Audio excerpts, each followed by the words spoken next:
Hello दोस्तों। आज हम एक ऐसा टॉपिक डिस्कस करेंगे जिससे हर साल हर बार क्वेश्चन पूछा जाता है।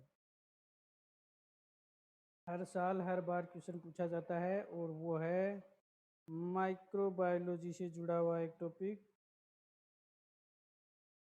बोर्ड पे लिखा पड़ा है, उसका नाम कॉर्नीबैक्टीरियम डिप्थीरिया।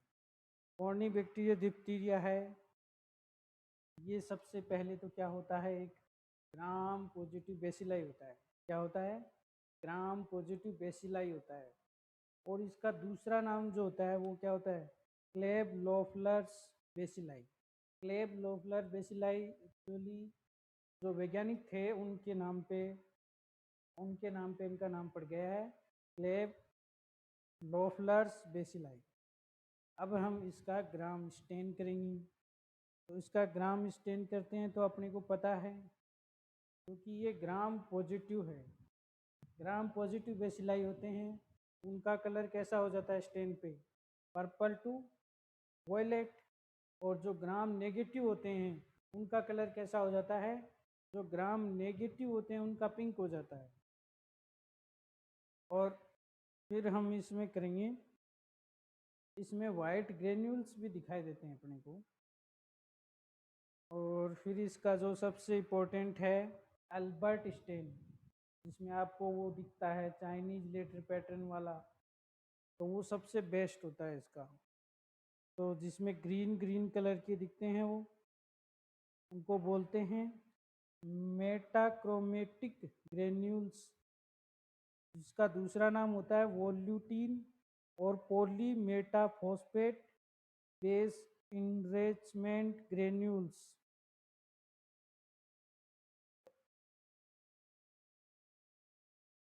इसमें क्या होता है भाई? ये क्या है, उसमें अपनी जो वाइट वाइट सी होती है उस मेम्ब्रेन दिखाई देती है। जब मुंह के अपन देखते हैं तो वो एक जगह इकट्ठे रहते हैं, जबकि ये ब्लड में नहीं जाता है, इसलिए ब्लड कल्चर में ये मिलता नहीं है।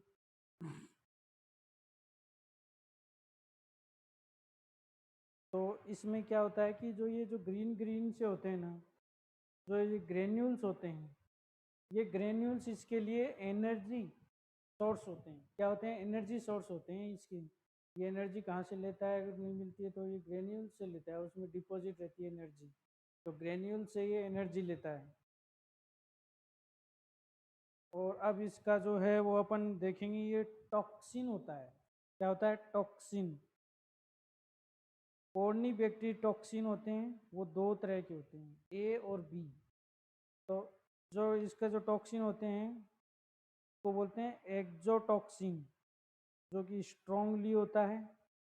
जो ए प्लस बी है, तो ए क्या होता है? ADP ribose, ADP ribosylation of elongation factor 2 होता है इसमें, जो कि इनिबिशन ऑफ प्रोटीन सिंथेसिस, वो क्या कर देता है? प्रोटीन का जो सिंथेसिस होता है उसको रोक देता है। इलोगेशन फैक्टर 2 होता है ना, वो क्या करता है? प्रोटीन के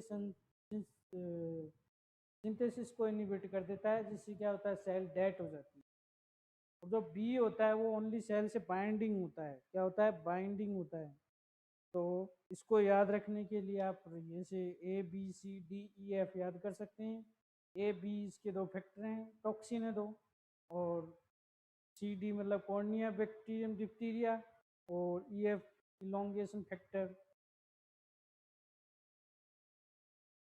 और भी होते हैं कई टॉक्सिन वाले जो बैक्टीरिया हैं, जैसे कि डीएसपी निमोनिक है, जैसे डी से तो हो गया ये डिप्थीरिया, और एस से हो गया सिगेला, और पी से हो गया सुडोमोनास।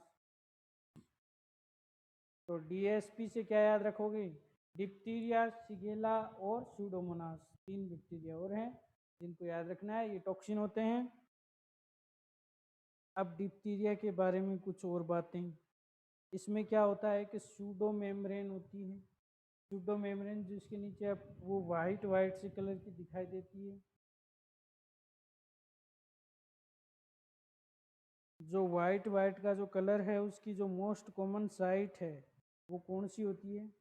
फ्यूसियल, फ्यूसियल यानी कि टॉन्सिल। तो मोस्ट कॉमन साइट फॉर इसकी है डिप्टीरिया की, वो डिपॉजिट होने की, वो है टॉन्सिल। और ये अगर लैरिंग्स पे पहुंच गया तो ये डेंजरस हो जाएगा। क्यों? क्योंकि वहाँ पे फिर श्वसन प्रक्रिया अफेक्ट हो जाएगी।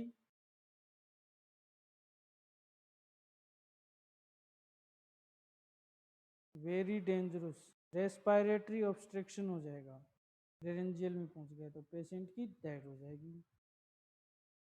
और अगर आप इसको प्लग करेंगे, मेम्ब्रेन को प्लग कर हटाने की कोशिश करेंगे, तो उसमें क्या होगा? ब्लीडिंग होगी। इसमें क्या होगी? ब्लीडिंग होगी। ऐसा भी क्वेश्चन आता है। क्वेश्चन भी देखेंगे हम बाद में, पहले अपन इसकी थोड़ी जानकारी ले लेते हैं इसमें क्या क्या होता है, फिर क्वेश्चन देखेंगे।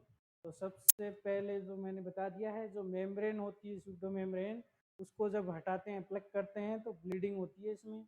और दूसरा, इसमें पेशेंट के जो गर्दन है वो बुल नेक हो जाती है, यानी गर्दन मोटी हो जाती है, दोनों तरफ सूज जाती है।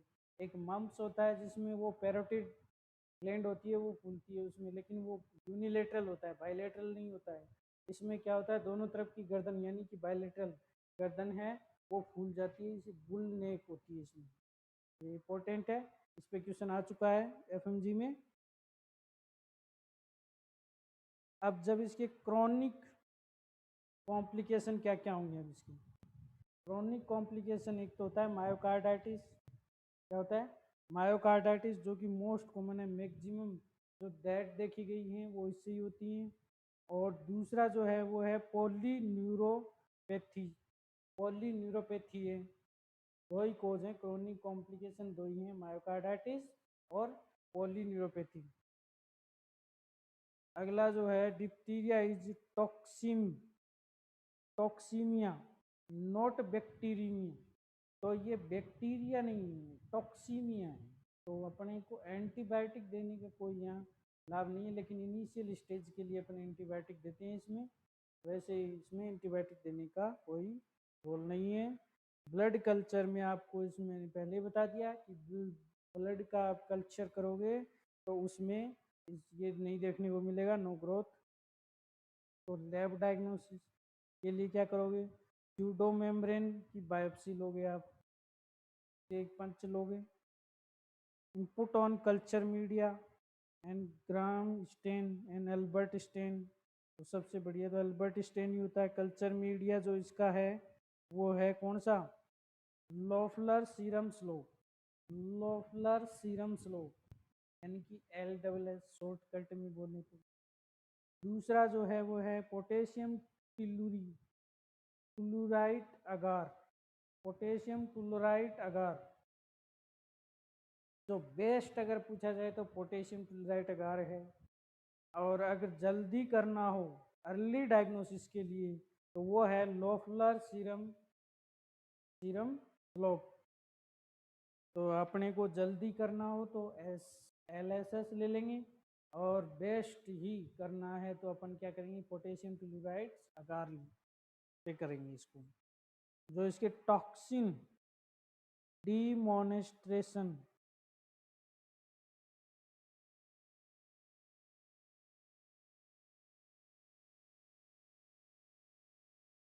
जो इसके लिए जो पहले जो टेस्ट किए जाते थे, जैसे कि ELISA for toxin production and PCR for toxin gene and sec test, neutralisation test, यानी कि इसमें जितना टॉक्सिन होता है उतना ही एंटी टॉक्सिन होता है, इसलिए न्यूट्रलाइजेशन आजकल ये टेस्ट करते नहीं है। तो early Corynebacteriaceae diphtheria is not pathogenic, but it is made pathogenic by beta phase, यानी टॉक्सिक। ये अर्ली जो स्टेज होती है उसमें ये टॉक्सिन नहीं होता है, पैथोजेनिक नहीं होता है ये, लेकिन बाद में बीटा फेज के बाद में ये टॉक्सिक हो जाता है।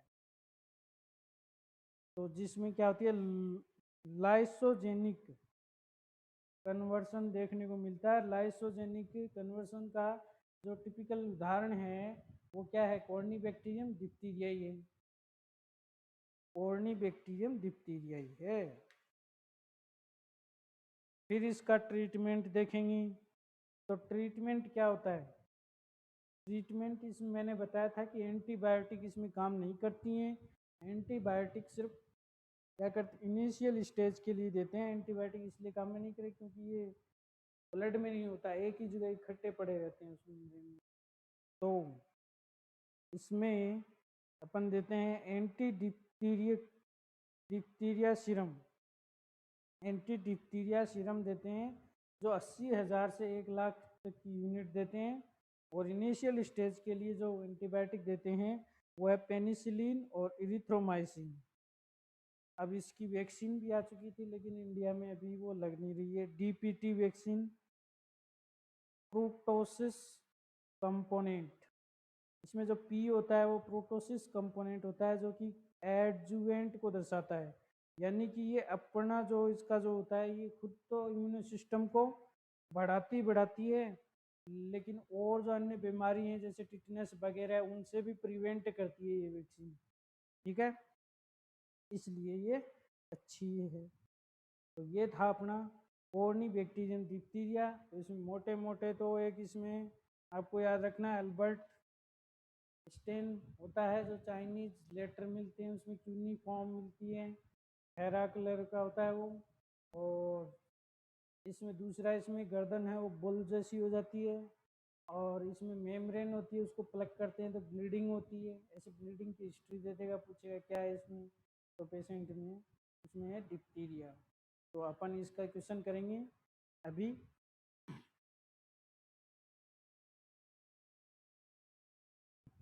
सबसे पहला जो अपना क्वेश्चन है वो है identify the given non spore forming bacteria. तो ये चाइनीज लेटर पैटर्न है, तो इसमें क्या हो जाएगा, इसका आंसर हो जाएगा कॉर्नी बैक्टीरियम डिप्टीरिया। डी, हमने बात की थी अल्बर्ट स्टेन में ये कैसा दिखता है, चाइनीज लेटर पैटर्न जैसा दिखता है, इसलिए इसका आंसर क्या हो जाएगा कॉर्नी बैक्टीरियम डिप्टीरिया। सबसे पहला क्वेश्चन तो ये था।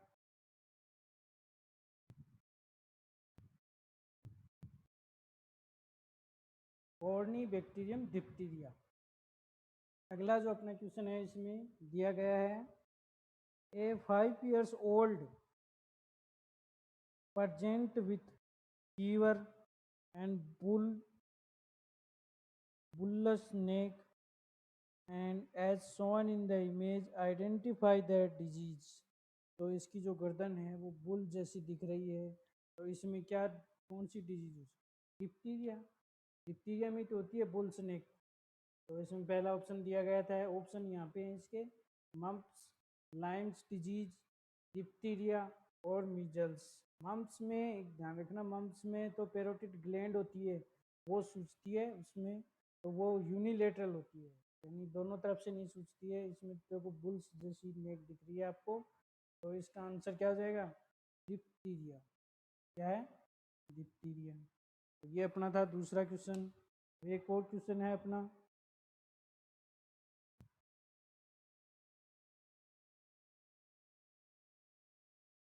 अगला नेक्स्ट क्वेश्चन है वो है a child has greyish membrane that bleed on scraping identify the diagnosis. तो इसने एक बच्चे की हिस्ट्री दी है और उसमें लिखा है कि उसको स्क्रैपिंग मतलब को क्या करें, प्लकिंग कर रहे हैं, मतलब उसको फाड़ रहे हैं, हिंदी में बोले तो उसको फाड़ रहे हैं, काट रहे हैं, उसको तार रहे हैं। तो उसमें क्या हो रहा है, ब्लीडिंग हो रही है। तो ब्लीडिंग हो रही है तो ये क्या है, ये भी डिप्टीरिया ही है। तो वो जो आपको स्क्रीन पे जो दिख रहा है